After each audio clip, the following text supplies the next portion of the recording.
Boobs can make milk. Like, that's magic. I can like squirt breast milk at you. Psh. Probably like go past your head. When I started getting breasts, I was really excited. I was like, ooh, I have boobs. This is so fun. My little swollen blueberries popped out like, boop. Fast forward to puberty, boom, whoa. And they were huge. And I was like devastated. They're gross. They're so big.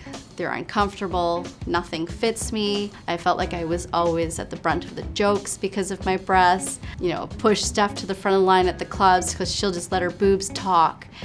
When I was traveling in Turkey, a man goes, "Do you want milk in your tea?" He's, you know, milk like honk honk, and he grabs my boobs. And so totally feeling violated because of my body shape.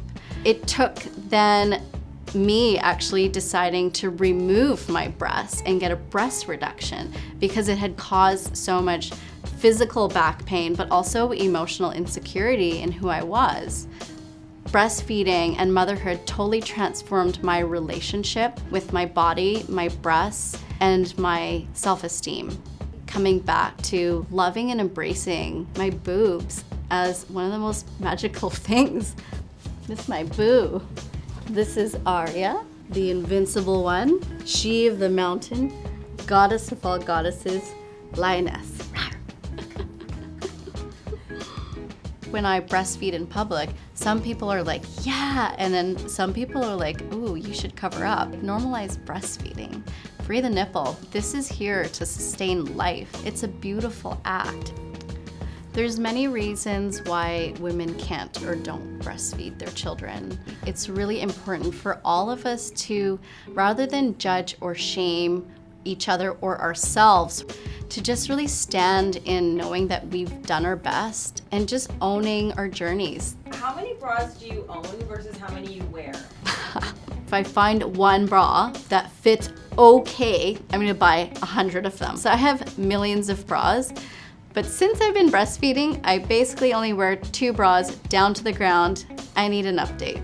Please, can I take this bra home? Because I developed something called mastitis, which is when your milk ducts in your breast get clogged. So I was in Cuba, in the middle of nowhere. We had to go to the hospital, which was like bare bones.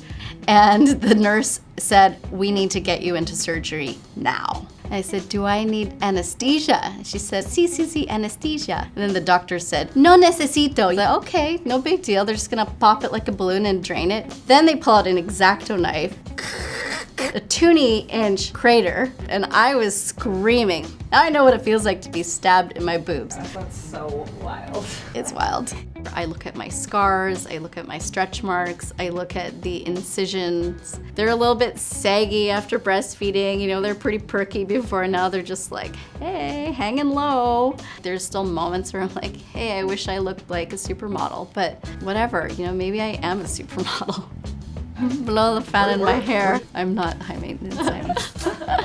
Tell me about a mother's movement. And so the intention of a mother's movement is to have mothers stand in their honor and worth. This day and age, mothers are more stretched and burdened than they ever had before. We're living in an overbusy, overwhelmed, isolated, hypermasculine world. We need both sides. We need both masculine and feminine energy. It is so critical that we bring back the village, that we bring back that support system, because it does take a village to raise a child, and it takes a village to mother the mother. My breasts were the reason why I hated my body. Today, my breasts are the reason why I celebrate my body. They're amazing. They're beautiful. They're bold. If my boobs made a sound 15 years ago, they'd be like, womp womp. Like, why me? Why am I so big and heavy? Womp womp. But now they're like, we're the bomb. Bomb bomb. Kind of like googly eyes. Shooting stars coming out of them. My name is Stephanie Miranda Jala. I am the founder of a mother's movement, restoring the matriarchy.